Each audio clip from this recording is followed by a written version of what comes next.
እንግዲህ ከመነሻው መነሳት ነበረብን። ነገር ግን የተግባቦት ኮሚኒኬሽን ምንድነው? ታሪካዊ አመጣጡስ? እንግዲህ ተግባቦት ማለት በተለያየ ህብረተሰብ ክፍሎች ውስጥ ፖለቲካዊ፣ ማህበራዊ፣ ኢኮኖሚያዊ፣ ወታደራዊ እንቅስቃሴን በሚያደርጉ ሰዎች መሃል የሚደረግ የመልእክት ልውውጥ ወይም የመረጃ ስብስብ የመተንተንና የማሰራጨት ዘዴ ነው ብለናል አይደል? እንግዲህ ተግባቦት በዓለማችን በማንኛውም ስራ ላይ ለማከናወን ወሳኝ መሆኑ አያሻማም፣ ግልጽ ነው፣ እንዲህም ሀቅም ጭምር ነውና ማንኛውንም ስራ ለመስራት ተግባቦት ያስፈልጋል። ተግባቦት እንግዲህ ከጥንት ጀምሮ በተለያየ መልኩ የሚከናወን እንደነበረም ጥናቶች ያመላክታሉ። ከታሪክ መረዳት እንደሚቻለው ገና ዓለም ባልሰለጠነችበት ጊዜ እንኳን በጥንት ዘመን ግንኙነቶች ይደረጉ ነበር። ሆኖም በጣም የተጓተተና ኋላ ቀር ነበረ። ያም ደግሞ የሚታወቅ ነው። እንግዲህ በጥንት ዘመን አንድን መልእክት ለማስተላለፍ ሳምንታት፣ ወራቶች ይወስድ ነበረ።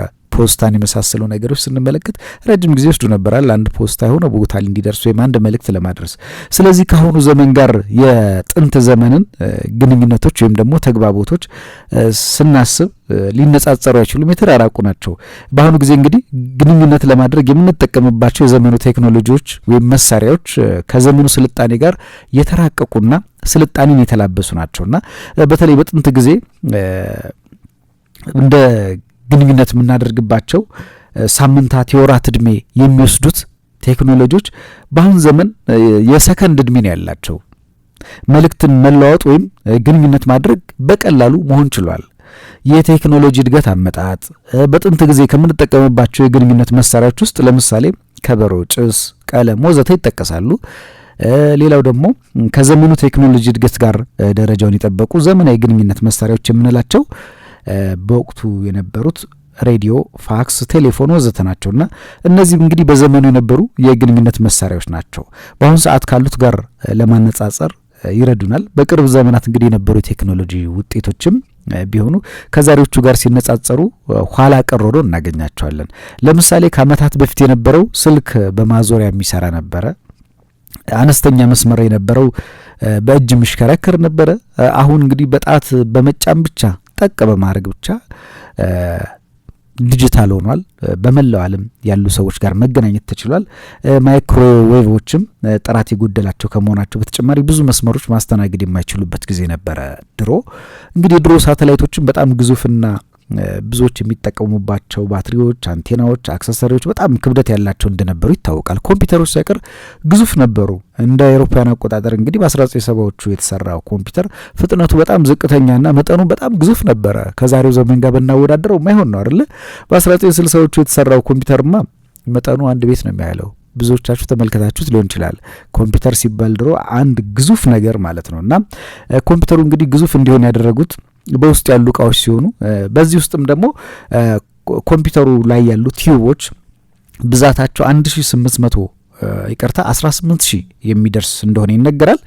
አሁን ላይ እንግዲህ ኮምፒውተሮች በቀላሉ በእጅ ተይዘው መንቀሳቀስ ይቻላል። የዘመኑ ስልኮች፣ ኮምፒውተሮች፣ ሬዲዮን በሙሉ እንግዲህ የተገነቡት ከቲዩብ ሳይሆን ከአይሲ ነው። ኢንተርግሬድ ሰርኪዩት ይባላል። የደረስንበት የተግባቦት ዘዴ የዲጂታል ኢንፎርሜሽን ዘመን ነው። ያለንበት የስልጣኔ ኢንፎርሜሽን ቴክኖሎጂ ተፈላጊነት በከፍተኛ ደረጃ እያደገ የመጣበትና ከዚህ ጋር የተያያዙ የዲጂታል ቴክኖሎጂ ውጤቶች በስፋት አገልግሎት ላይ የሚውሉበት ነው። በተለይ ዲጂታል ቴክኖሎጂ ማለት እንግዲህ በኤሌክትሮኒክስ ማለትም በዜሮና በአንድ በመጠቀም ማለት ነው።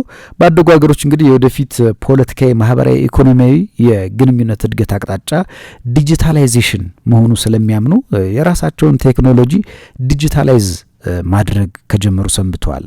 እንግዲህ ዛሬ በብዙ ሺዎች የሚቆጠሩ መረጃዎች፣ ምስሎች ሰከንድ በማይሞላ ጊዜ ውስጥ ከአንዱ ዓለማችን ወደ ሌላኛው ዓለማችን ጫፍ ለመላክ ለመቀበል የሚቻልበት ደረጃ ላይ ደርሷል። ተግባቦት እንደዚህ ቀላል ሆኗል ማለት ነው። እንግዲህ ሰዎች ከቤታቸውና ቢሮአቸው ውስጥ በመቀመጥ በመቶዎች የሚቆጠሩና በመቶ ሺዎች ኪሎ ሜትሮች የሚካሄዱትን ግብይቶች፣ ጦርነቶች፣ ማህበራዊ ጉዳዮች ለመምራት የሚያስችል የእዝና ቁጥጥር አቅም ፈጥሯል። በአሁን ጊዜ እንግዲህ ዲጂታላይዜሽን በስፋት ከሚታይባቸው ዘርፎች አንዱና ዋነኛው የኢንተርኔት አገልግሎት ነው። እንግዲህ የህዝብና ግንኙነት ባለሙያዎችም እንደሚሉት በተለይ በሳይንቲስቶች ታውቆ በተግባር መዋል የጀመረበት ጊዜ ሩቅ አይደለም ይባላል። በዓለም ሀገራት እንግዲህ ይህንን ሙያ ለልማታቸው ማሳደጊያ ለዜጎች የግንኙነት አግባብ ስልታዊ ማዳበሪያ በማድረግ በትምህርት ደረጃ እየተሰጠ ይገኛል። የህዝብ ግንኙነት ሙያ እንግዲህ ባደጉት ሀገራት ከፍተኛ ደረጃ ላይ የደረሰ እውቀትና በተለይ እውቅና የተሰጠው ሳይንሳዊ ሳቤ ይዞ የሚከበርበትም ለምርትም ሆነ ለአገልግሎት ሰጪ ተቋማት አስተዋጽኦ የላቀ ነው ተብሏል። እንግዲህ መንግስትም ሆነ የተለያየ የግል ተቋማት ለሙያው ትኩረት እየሰጡት ነው። ስለ ተግባቦት ነው እያነሳን ያለ ነው። ምክንያቱም የሚያስገኘውን ውጤት መሰረት በማድረግ ለተቋሞቻቸው ምሰሶ ወይም የጀርባ አጥንት እንደሆነ በመግለጽ ሙያውን ብዙዎች ሞካሹታል። ተግባቦት የሚባለው ሙያ በእኛ ሀገርም ስንመለከት የሙያው ከበሬታ የሚያስገኘው ውጤት በመመልከት ረገድ በተለይ የቅርብ ጊዜ መንግስት ለሙያው ትኩረት መስጠት መጀመሩ በብዙ ዘርፍ የሚያስመሰግን ነው። ተቋማት ውስጥ የሙያው ባለቤት የማስፈጸሚያ መሳሪያዎች እንዲሁም ሌሎችም ለማሟላት ጥረት እየተደረገ ነው። የህዝብ ግንኙነት ሙያ ጽንሰ ሀሳቡ እንግዲህ በህዝብ ዘንድ ለማስረጽ ጭምር ነው። ሀሳቦችን በተለይ እነዚህ እንቅስቃሴዎችን የሙያው ድርሻን ለመወጣት እንግዲህ በርካቶችም ብዙ እንግዲህ ከቃሉ ፍቺ ስንነሳ የህዝብ ግንኙነት ሁለት ቃላትን አጣምሮ የያዘ ሲሆን የመጀመሪያው ህዝብ ነው። ህዝብ ማለት በአንድ አካባቢ በብዛት የሚገኝ ወይም የሚኖሩ ሰዎች አጠቃላይ ማለት ሲሆን ግንኙነት ደግሞ የተለያየ ወገኖች ለተለያየ ዓላማ ሲሉ በመካከላቸው የሚፈጠር የቀረቤታ ስርዓት እንዲሁም የአማርኛ መዝገበ ቃላት እንደሚያሳዩት የቀረቤታ ስርዓት የህዝብ ግንኙነት እንግዲህ እንደ ሙያ ሆኖ ሳይንስነቱ ተረጋግጦ ለስራ ከመዋሉ በፊት በተለያየ መጠሪያዎች ስያሜ ሲሰጠው ቆይቷል። ለምሳሌ ፕሮፓጋንዳ ይባል ነበረ፣ ፖሊሲ ማውጫ ይባል ነበረ፣ የማስታወቂያና የመሳሰሉ ቃላት በተለያየ ዘመናት መጠሪያዎች ነበሩት። የህዝብ ግንኙነት ሙያ እንግዲህ ሳይንሱ ከመዳበሩ በፊት የሚከተሉትን ደረጃዎችም እንዳለፈ ምሁራን ያብራራሉ። እነዚህም የእድገት ደረጃዎች ጥንታዊ የህዝብ ግንኙነት፣ የፕሮፓጋንዳ የህዝብ ግንኙነት፣ ቀዳሚው የሁለትዮሽ ግንኙነት፣ የዳበረ የሁለትዮሽ ግንኙነት በማለት በተዋረድ ተቀምጧል። የህዝብ ግንኙነት እንግዲህ ግንኙነትን በተለይ 3 ደረጃዎች አልፎ አሁን ያለንበት ደረጃ ላይ እንዲደርስ ያለፈበትን መንገድ መቃኘትና በአንጻራዊነት መመልከት ያስፈልጋል። በተለይ የመጀመሪያው የህዝብ ግንኙነት ጅማሪ ጥንታዊ የህዝብ ግንኙነት ይባላል።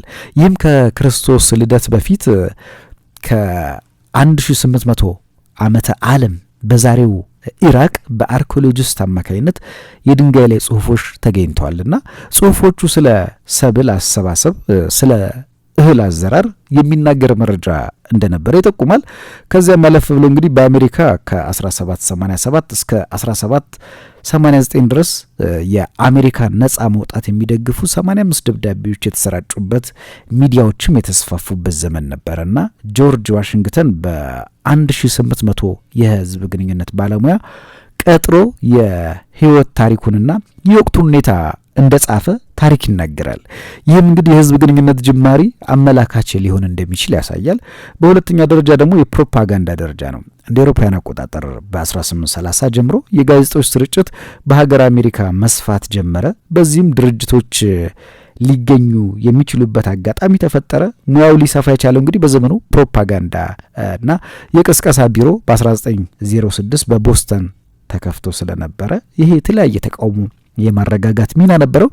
በዚህ ደረጃ የህዝብ ግንኙነት በአንድ አቅጣጫ ብቻ የሚፈሰው ሶስተኛ ደረጃ የሁለትዮሽ ግንኙነት ይባላል። ይህም ማለት ከመንግስት ወደ ህዝብ፣ ከህዝብ ወደ መንግስት ግንኙነት የዳበረ የሁለትዮሽ ሆኖ እናገኘዋለን። ይህም ዘመን እንግዲህ ከአንደኛው የዓለም ጦርነት በኋላ ያለውን ጊዜ ሊያሳይ ይችላል።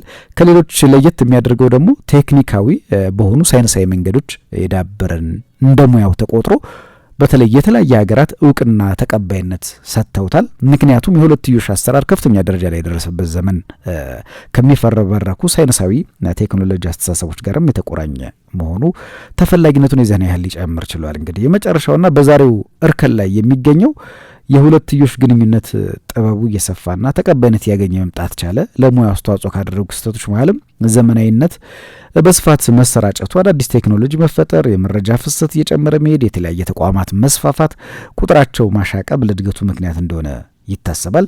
የህዝብ ግንኙነት ዓላማው የተቋሙን ስኬት አስጠብቆ ለማስቀጠል ሙያዊ ስትራቴጂዎች፣ ስልቶችን ቀይሶ በተገልጋዩ ዘንድ በጎ እይታ በመጠቆም ነው። እንግዲህ እውነታውንና ተጨባጭ ክስተቶችን የሚያስመዘግብ ነው ተብሎ ይታመናል።